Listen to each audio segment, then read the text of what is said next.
Ok, um minuto.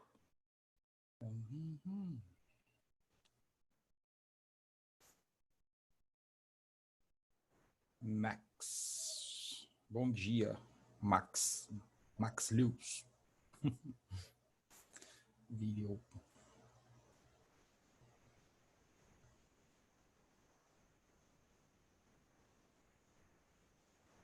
Será que sala certa? Sala 01. Sala 01. Chat. Bom dia, bom dia. Bom dia, Larissa. Deixa eu ir abrindo o material aqui, enquanto vocês vão chegando. Tudo bem?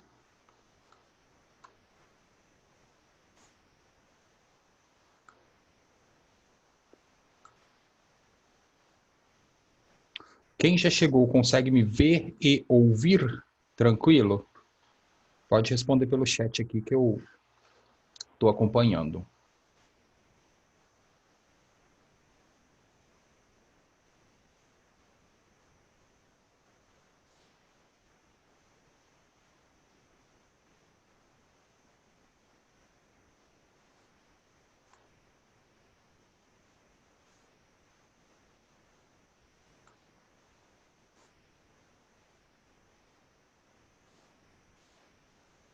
Bom dia.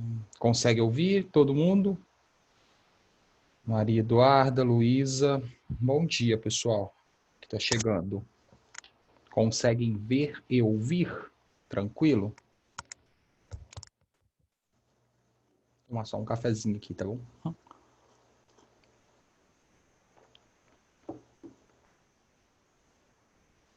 Bom dia, bom dia. Todos conseguem ouvir e me ver?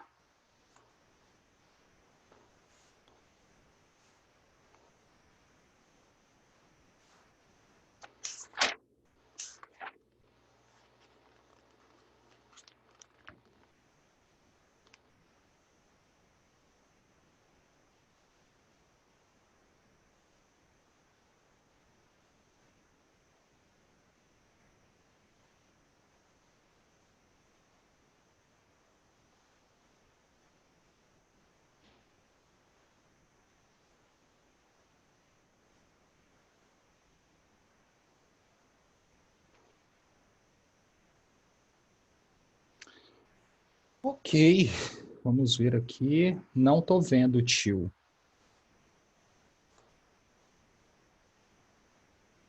E agora?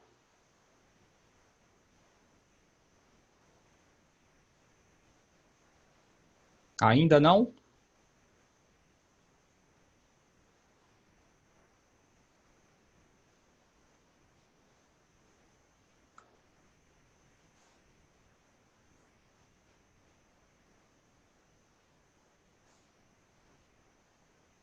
Não, ainda não, gente. Oh, meu Deus. O que houve?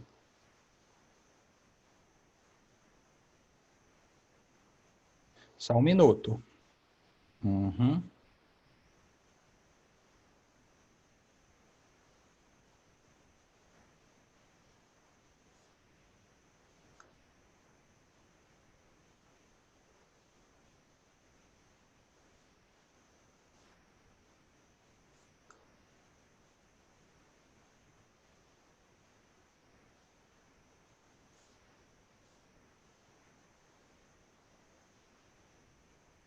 Uai, minha câmera resolveu não funcionar hoje.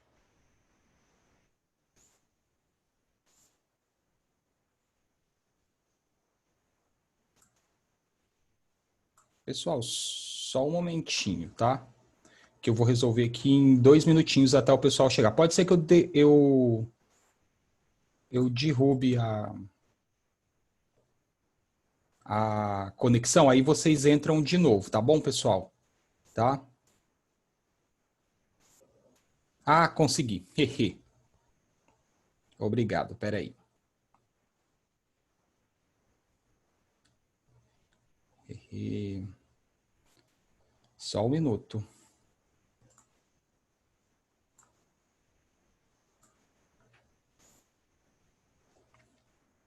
Agora sim. Olá.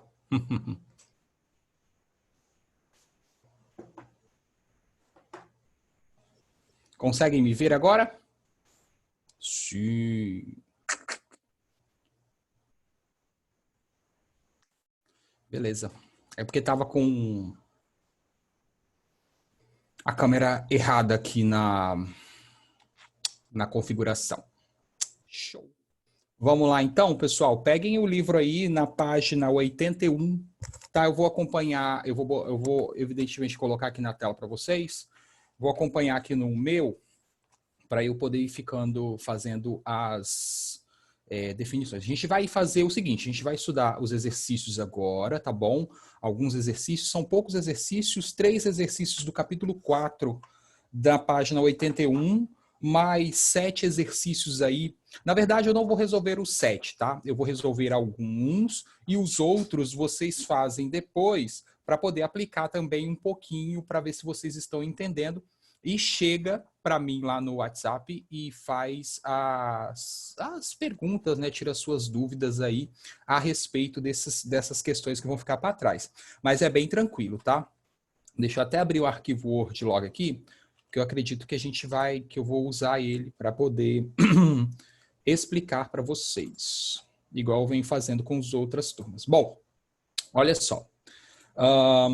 Na semana passada, nós estudamos via, né? Deixa eu compartilhar a tela. Todos conseguem ver a tela? Livro, estou aberto no livro. Página 81, testando seus conhecimentos. Todos conseguem visualizar? Sim? Sim, boa.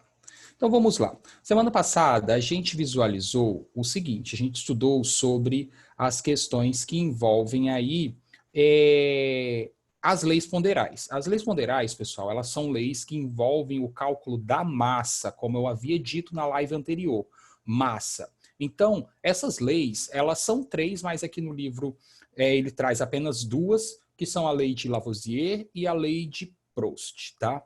No caso de Lavoisier e Proust, as leis elas têm uma diferença. No caso do Lavoisier, ele está trabalhando com a massa das substâncias em uma reação química. Então, eu vou ter 2 substâncias, por exemplo, papel, vou queimar papel, né? Então, para queimar existe oxigênio. Então, eu tenho o papel e o oxigênio.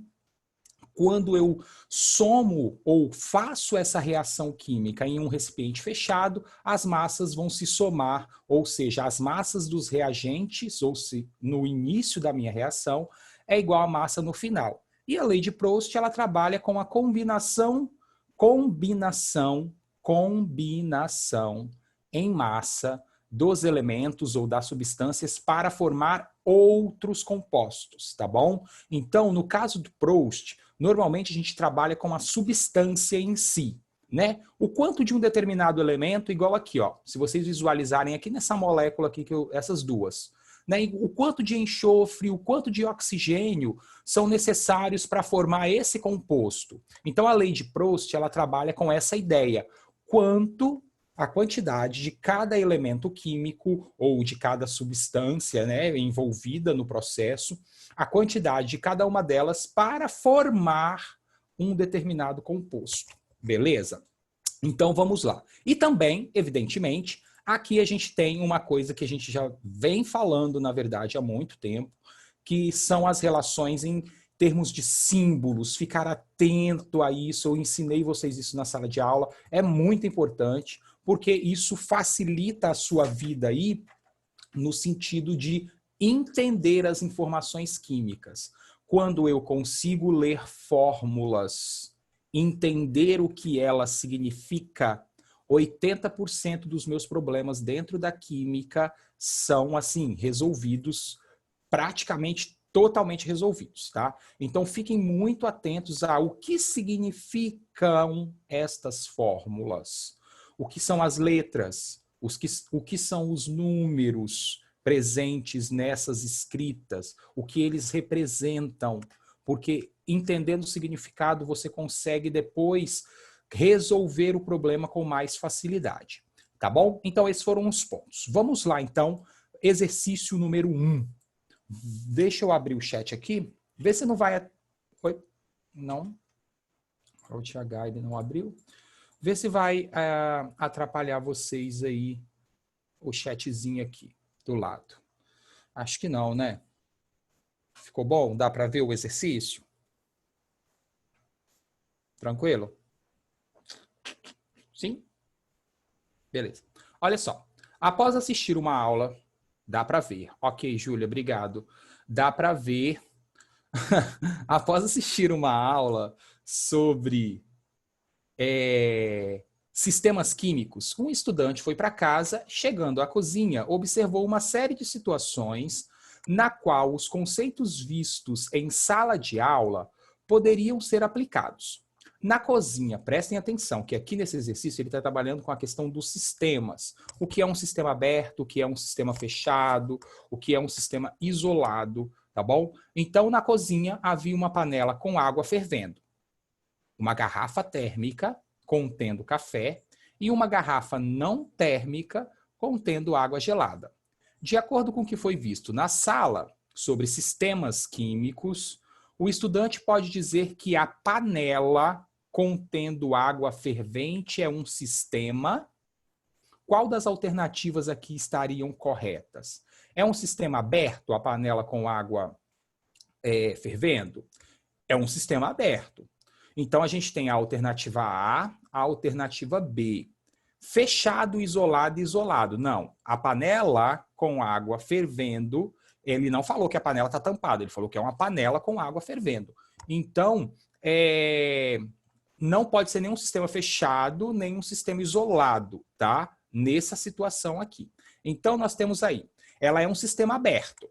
E os outros dois são classificados como que tipo de sistema?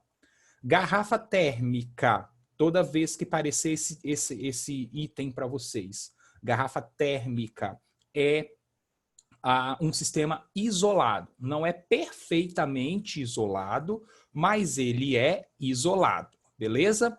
Enquanto você está vendo o dedo aparecer na câmera aí, talvez é porque eu estou só ajustando o foco da minha câmera aqui no celular.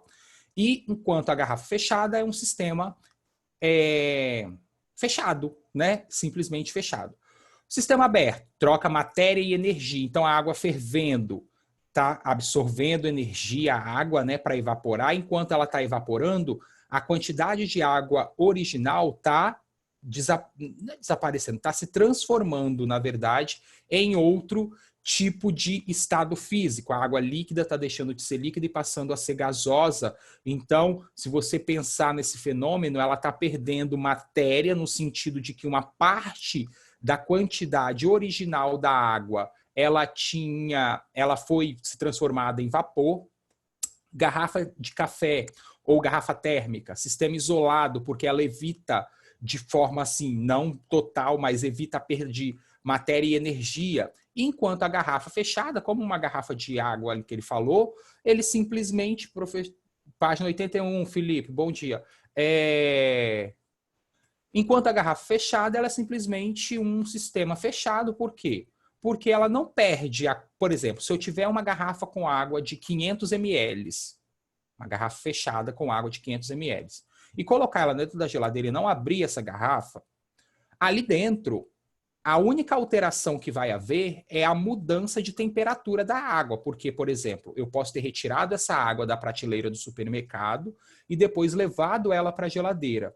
O que mudou aí? Mudou a quantidade de água? Não, mudou apenas a temperatura. Ela estava em uma temperatura e quando colocada dentro da geladeira foi para outra temperatura.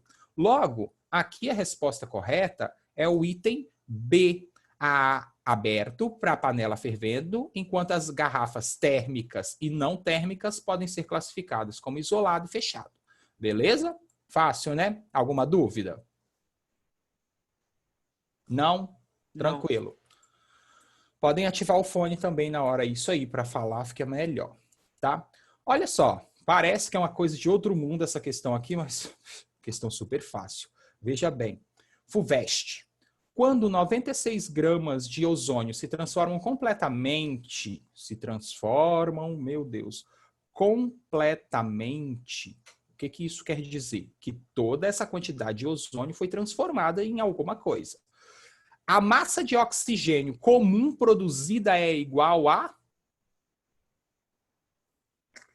Se toda a quantidade... Isso, 96, Júlia. Se toda a quantidade de ozônio original, que são 96 gramas, foi consumida, transformada completamente no final do processo em oxigênio, bom, quanto de oxigênio formou?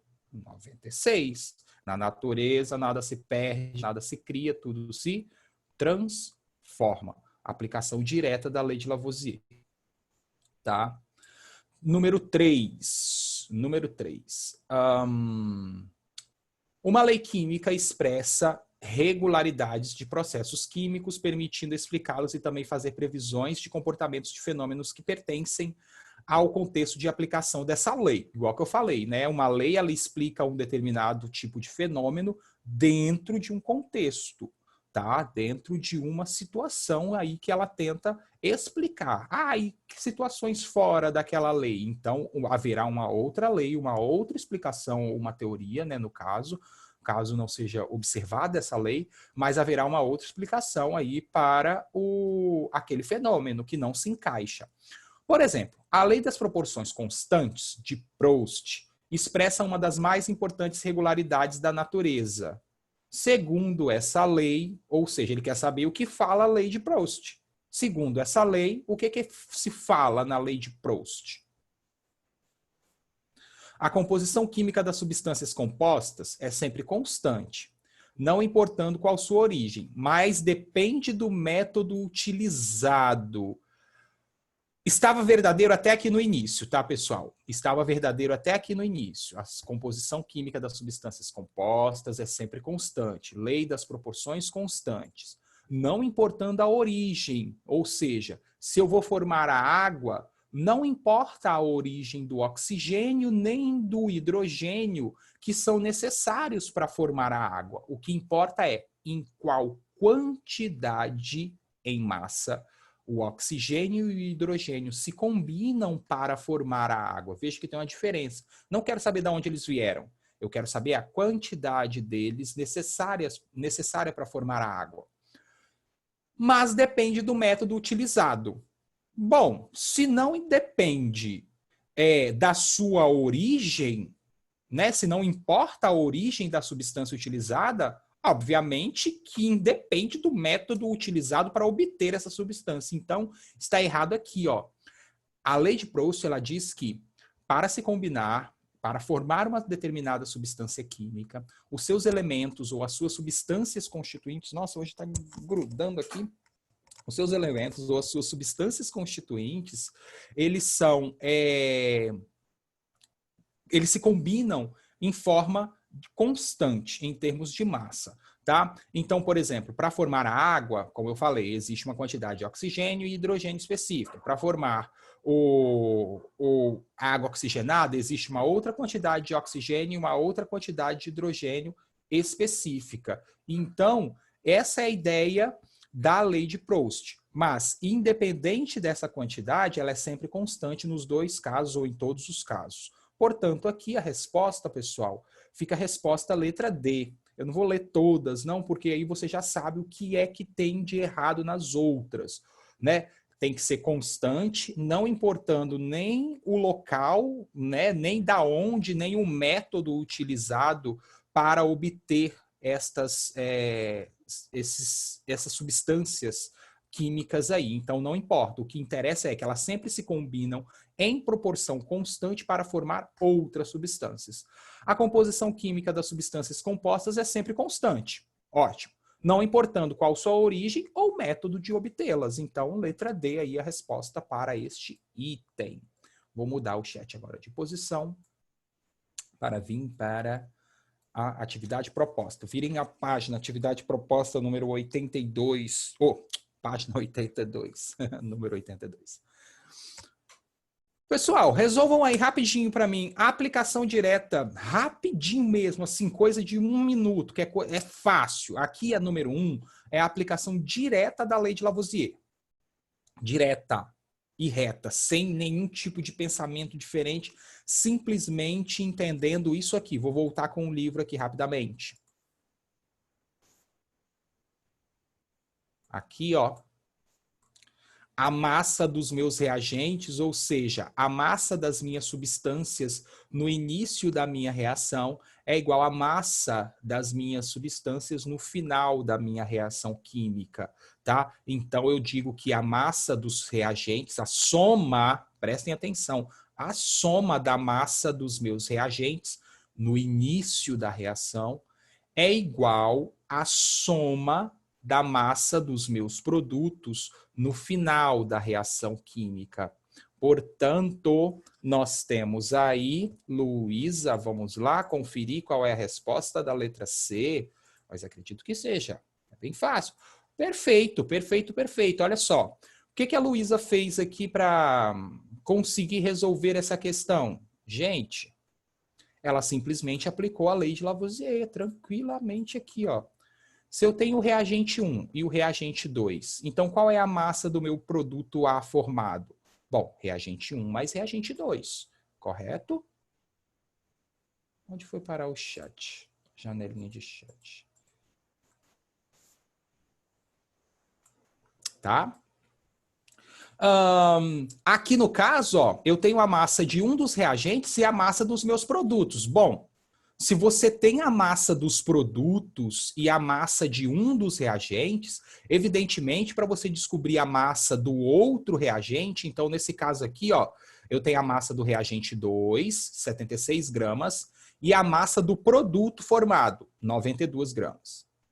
Qual é a massa do reagente 1 que foi necessária para reagir com o reagente 2 para originar 92 gramas aí do meu produto?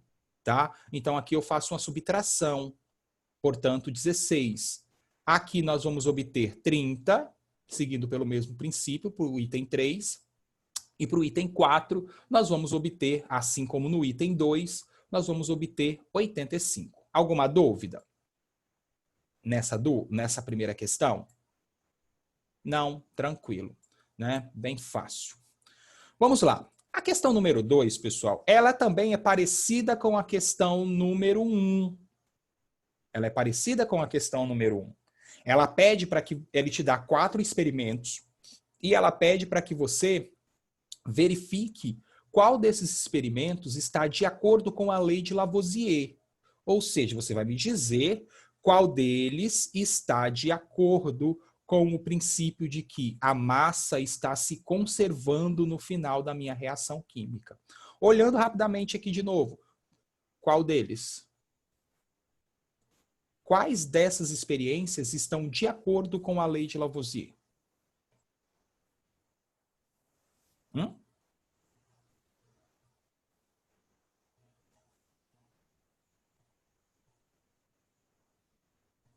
Não? Ninguém? Olha só, a número 1, ela está de acordo, olha lá. Ó. A massa 1 e 2. Existe mais algum? O 1 e 2 é verdade, Vitória. Bárbara, verdade. 1 e 2 estão corretos. Questão é, Inaê, perfeito, Inaê, olha só. Eu acho que você deve ter pensado dessa forma aqui que eu vou falar aqui agora. Pessoal, todos os itens estão de acordo com a lei de Lavoisier. Mas, meu Deus, não está, porque se eu olhar aqui para a atividade, eu sei que o 1 e o 2 está, que se eu somar o carvão mais o oxigênio, por exemplo, no primeiro caso aqui, dá 44. No segundo caso, nós temos 66. Então, eu sei que se a lei de Lavoisier, ela se aplica.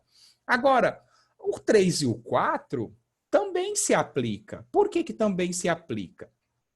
Ele também se aplica pelo seguinte fato, pelo fato do que sobrou uma quantidade aqui. Olha, pessoal, no primeiro caso, sobrou sem reagir no item 3, ó, prestem atenção, muita atenção nisso, hein? Sobrou sem reagir 6 gramas de oxigênio.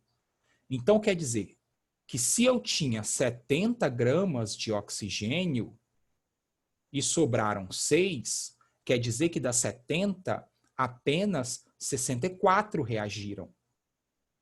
Então, se só reagiram 64, Ué, mas por que sobrou? Porque não reagiu, ora. Simplesmente. As coisas acontecem assim. Eu posso colocar quantidades de substâncias químicas que vão reagir até um determinado ponto. Eu posso escolher isso, entendeu? A gente vai conhecer com. É porque eu falei assim, mas a gente vai conhecer com mais detalhes mais à frente, quando a gente for avançando no estudo. Por exemplo, Bárbara, eu posso utilizar quantidades aí de substâncias em que eu limito a minha reação, entendeu? Eu mesmo posso fazer isso, eu posso induzir a reação a fazer isso, tá? Nesse caso aqui, ele fez a reação de uma maneira que sobrou, mesmo, né, mesmo com todas as condições, sobraram aí 6 gramas de oxigênio, beleza? Deu para entender? É uma forma natural, é normal acontecer esse tipo de situação, tá bom? Depende de tudo das quantidades que ele está utilizando. E aqui, como é teórico, não é real, então ele pode fazer qualquer brincadeira, inclusive essa. Logo, se sobraram, se foram reagidas 64 gramas, se você somar, pessoal, aqui, ó, 24 mais 64 vai dar 88. Assim como acontece aqui no item 4. Tá? Sobraram 4 gramas de carbono agora. Então, se eu tinha 40 gramas de carbono, porque ele falou carbono, não falou carvão. Carvão, anota aí, ó. Carvão é carbono. Carbono puro, tá bom? O carvão é carbono puro. Tanto é que quando, né, a pessoa, dependendo do grau de queimadura que ela sofre, ela pode ter aí sofrer aí uma situação chamada de carbonização, ou a pessoa foi carbonizada, a parte do corpo foi carbonizada. Isso significa que se transformou em carvão, se transformou em carbono, tá bom? Então, o carvão aí é carbono, praticamente carbono puro na sua constituição, tá? Então, quando ele fala de carbono aqui, ele está falando do carvão. Portanto, só reagiram aqui, se sobraram 4, reagiram 36. 36 mais 96, 132. Então, mesmo sobrando, quer dizer que é aquilo que eu já expliquei. Ele utilizou quantidades, mesmo sobrando, independentemente. Se você verificar em todos os casos, a lei de Lavoisier se aplica. Beleza? Deu para entender essa questão? Sim. Número 3, eu vou deixar para vocês fazerem a número 3. A número 4. A número 3 é facinho. A número 4, ela é bem tranquila. A número 5, mas eu vou fazer, tá? A número 5, ela é tranquila também, tá? Você só vai ter que realizar uma operação aqui em forma de X. A número 6, ela conta... Lei de Lavoisier direto. Nossa, fácil também, a número 6. E a número 7, não. A número 7 eu vou resolver com vocês porque ela é uma questãozinha de lógica, é bem tranquila também, mas é uma questãozinha de lógica que a gente vai usar a regra de 3 para resolver ela, tá bom? Então é bem tranquilo. Vamos lá na número 4. Prestem atenção. Em um recipiente fechado, em um recipiente foram misturados 5 gramas de hidrogênio com 42 gramas de oxigênio. Após a reação química, pode-se observar ao lado do oxigênio a formação de 45 gramas de água. Qual foi a massa de oxigênio que está em excesso? Olha só, pessoal, vou abrir aqui o Word. Todos estão conseguindo enxergar bem o Word? Aí na telinha de vocês. Por que meu chat some? Vou abrir agora, hein? Sim. Olha só, questão número 4 aí, rapidinho. Ó, vê se o zoom tá bom. Ok. Conseguem ver? Aqui o número 4, fazendo aqui. Então, ó, eu tenho vou botar um M menor. Uma massa de hidrogênio. Oh, meu Deus, odeio esse Word quando ele faz isso. Reagindo com uma massa de oxigênio, formando uma massa... Eita, aí não vai dar, né, professor? Uma massa de água. Tá bom? Vou botar assim. Então, a gente tem lá o seguinte, ó, vou voltar aqui no livro. 5 gramas de hidrogênio com 42 gramas de oxigênio Tá vendo o que eu estou fazendo? Eu estou escrevendo aquele formato. É muito importante que você escreva isso. Aprenda a escrever, mesmo que você não saiba as fórmulas ainda, que você aprenda a escrever esse tipo de situação, porque essa situação aqui é a situação que envolve o estudo da química de uma maneira geral. A gente sempre vai ver esse tipo de coisa, no sentido de que nós sempre vamos ver reações químicas, onde nós vamos colocar reagentes, lado esquerdo da seta, produtos, lado direito da minha seta. Sempre as fórmulas, tanto dos meus reagentes quanto dos meus produtos, sempre cada fórmula de cada substância participante, cada fórmula é sempre separada por um sinal de mais, tanto do lado dos reagentes quanto do lado dos produtos. Então aqui, ó, a gente tem 2 gramas de hidrogênio reagindo com 45... Opa, eu acho que eu perdi os dados aqui da minha cabeça, hein? 5 gramas de hidrogênio com 42 gramas de oxigênio, formando aí 45 gramas de água. Então a pergunta é, qual a massa de oxigênio que está em excesso? O quanto de oxigênio que está em excesso? Isso. Qual a massa de oxigênio que está em excesso? 2 gramas. Perfeito. Todo mundo conseguiu entender que são 2 gramas de oxigênio que sobraram? Então, ó, vão reagir 5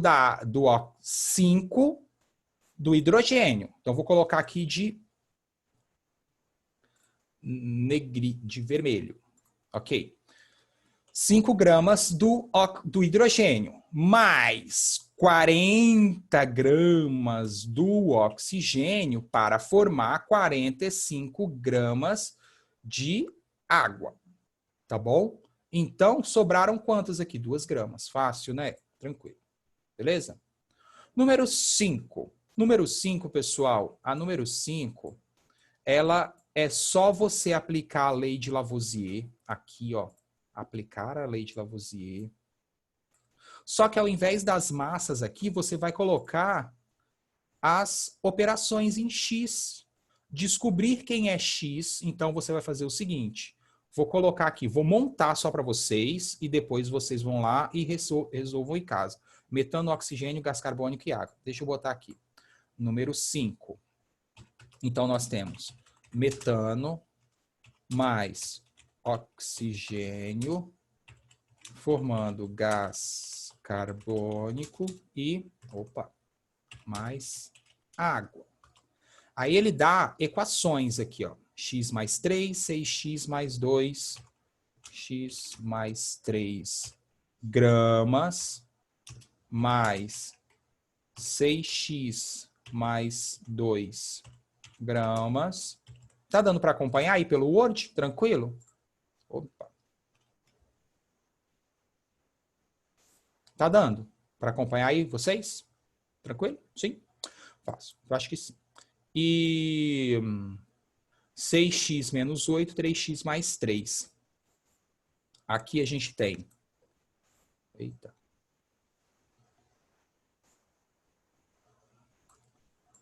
6x menos 8 gramas mais... Por quê? Olha só. 3x mais 3.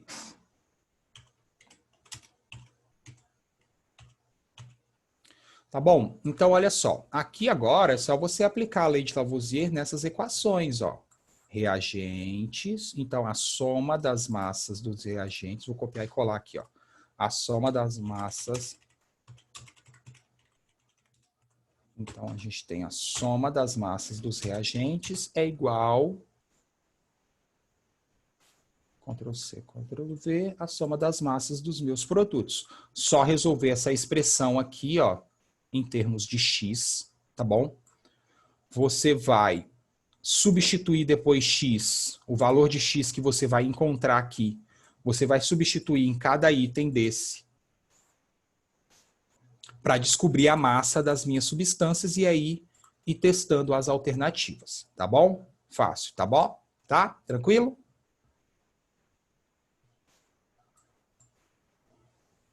A número 6, pessoal, ela é igual a número 5. Então, se você entender como resolve isso aqui, ó, soma das massas dos reagentes é igual à soma das massas dos produtos. Basta fazer a operação em X, descobrir quem é X e, a partir dessa descoberta de quem é X, testar as alternativas. Tá bom? Ela é bem direta. A número 7 não. Ela é uma questão que envolve aí... eu vou ter que acompanhar aqui porque a minha câmera está na frente. Ela é uma questão que envolve aí uma regrinha de 3, tá bom? Então, basicamente, ela é bem tranquila também, mas basicamente ela vai envolver o seguinte, a questão número 7. Vamos lá. Vou ler aqui no livro, tá? Considerando que ao aquecer 14 gramas de enxofre com 8 gramas de limalha de ferro, obtém-se 22 gramas de sulfeto de ferro, determine a massa de limalha de ferro que reage integralmente, ou seja, completamente, com enxofre para produzir 154 gramas de sulfeto. Vamos lá. Então, eu vou escrever isso daqui. Eu tenho enxofre. Ó, vou botar as fórmulas químicas para vocês irem se acostumando. Ó. Enxofre. Não é ainda a fórmula da substância, mas eu vou usar os símbolos químicos para vocês irem se acostumando. Então, ó, e vou montar a equação. Primeiro, na minha equação química, eu escrevo os reagentes. Então, ó, enxofre. Olha como que eu vou lendo e escrevendo a equação. Reage com o ferro. Então, ó, aqui eu tenho fórmulas químicas separadas por um sinal de Mase. Ok? Então, nós temos os reagentes, aqui nesse caso são 2 apenas, enxofre reagindo com ferro, formando o sulfeto de ferro. Sulfeto de ferro.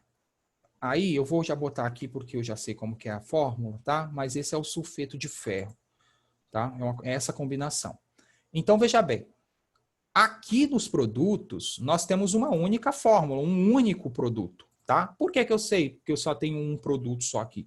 Porque não tem nenhum sinal de mais. Se existisse outros produtos, iriam aparecendo aqui, ó, produto 1, produto 2, mais, produto 3, ó, cada fórmula separada por um sinal de mais. E lembrando que lado esquerdo da seta são os reagentes, lado direito da seta são os produtos da reação. Então a gente tem o seguinte... 14 gramas de enxofre reagem com 8 gramas de ferro, formando, né, obviamente pela lei de Lavoisier, 22 gramas aí de sulfeto de ferro. Tudo bem até aqui? Tranquilo? Posso continuar? Tá tranquilo? Vocês aí estão prestando atenção? Sim? Fácil. Beleza. Olha só. Agora ele é uma questão de lógica agora que você vai analisar aqui, ó. Então veja bem, acompanhe aí no livro. Ele quer que você determine qual a massa de enxofre que eu vou ter que utilizar para formar 154 gramas de sulfeto. Ele quer saber o quanto de enxofre eu preciso para reagir com uma quantidade lá complementar de oxigênio de ferro, evidentemente, mas qual é a quantidade de enxofre que eu preciso para reagir com uma quantidade de ferro, qual não sei qual, para formar aí 154 gramas do sulfeto de ferro. Aí é só você pensar como uma regra de 3, tá, pessoal? Normalmente os cálculos químicos que a gente vai ver futuramente aí, sempre a maioria deles são resolvidos por regra de 3. Então, é bem tranquilo, é só você pensar na estrutura lógica da regra de 3. Olha, eu sei, então, ó, aplicando A regra de 3. Né? Vou botar assim. Vou até botar entre aspas aqui, se eu não sei se esse é o nome correto dela. Regra de 3. Então, veja bem. Eu sei que 14 gramas de enxofre, ó, eu sei que 14, quando eu uso 14 gramas, eu consigo produzir aí 22 gramas do sulfeto de ferro. Essa é a minha lógica, tá bom? Só que ele quer produzir quantos gramas de sulfeto de ferro? Ele quer produzir, deixa agora que eu vou vir aqui, ele quer produzir 154 gramas. Portanto, evidentemente que aqui nós vamos precisar de X, deixa eu só organizar aqui certinho. Aí, vou botar aqui só para a gente ficar certinho. É meio artesanal, tá, pessoal? Então, ó.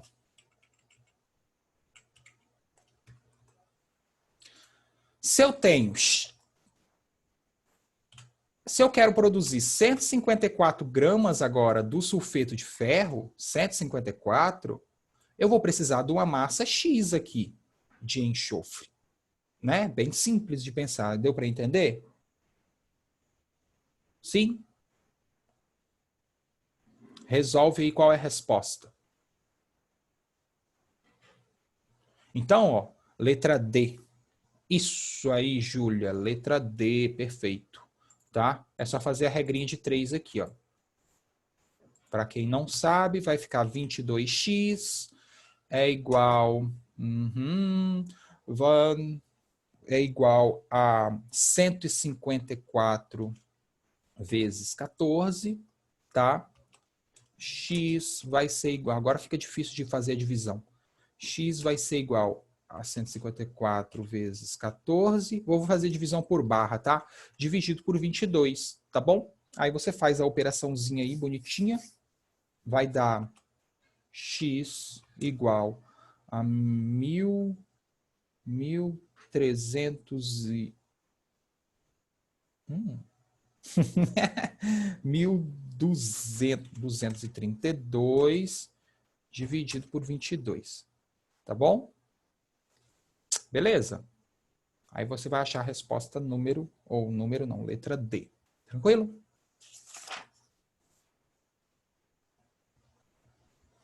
Sim, tranquilinho para vocês?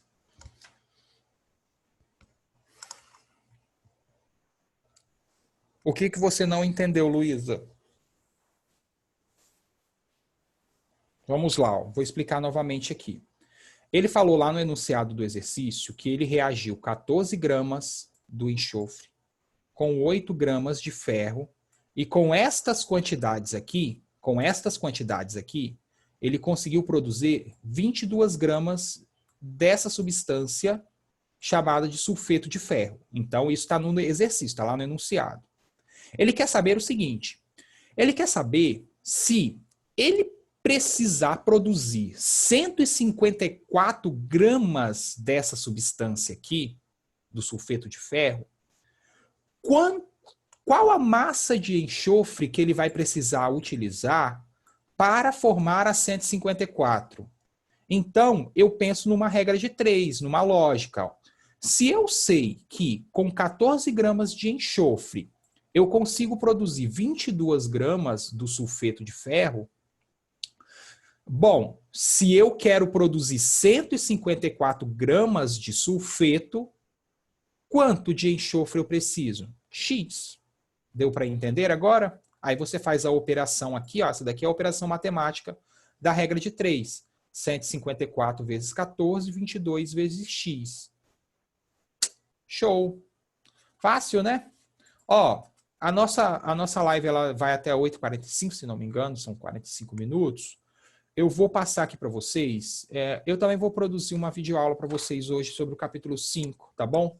Mas o capítulo 5, pessoal, eu até botei uma atividade lá, já vou avisando aqui, vocês repassem para os colegas para eles não precisarem ficar loucos depois. Aquela atividade ainda não tem uma data para ser entregue, tá bom? Ainda não tem nada. Então aguardem as próximas orientações. O capítulo 5, que é o último capítulo do nosso livro, Eu até fiz uma confusão, achei que esse livro ia até o capítulo 4, estava mostrando no sistema para mim até o 4, mas é bem tranquilo.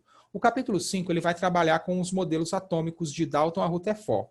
Dei uma lida, grifem algumas partes importantes. O que você vai precisar saber em relação aos modelos atômicos?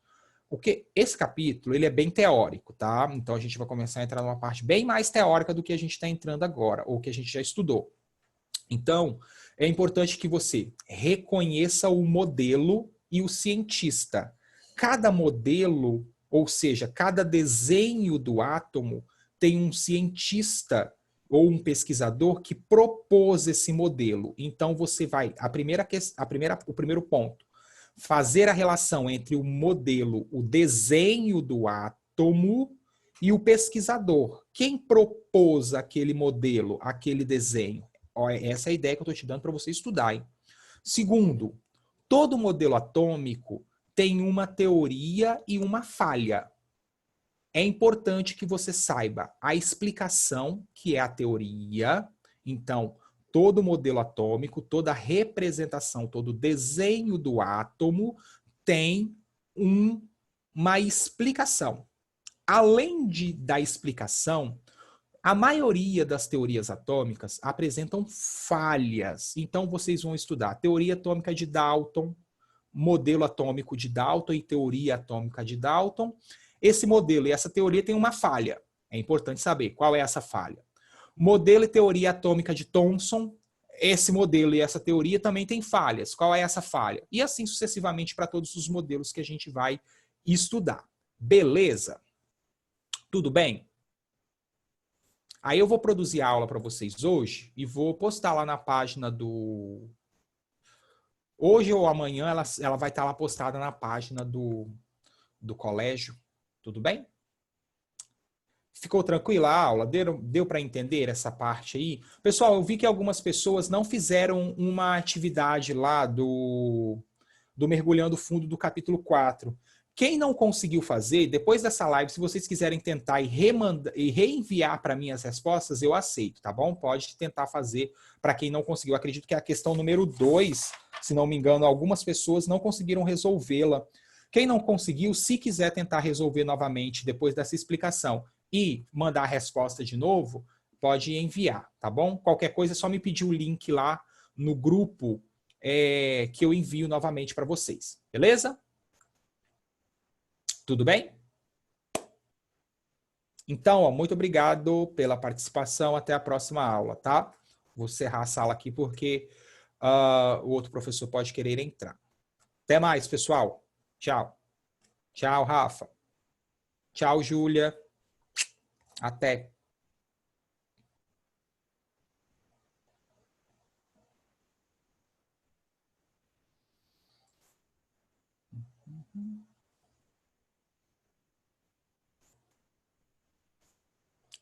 Até mais.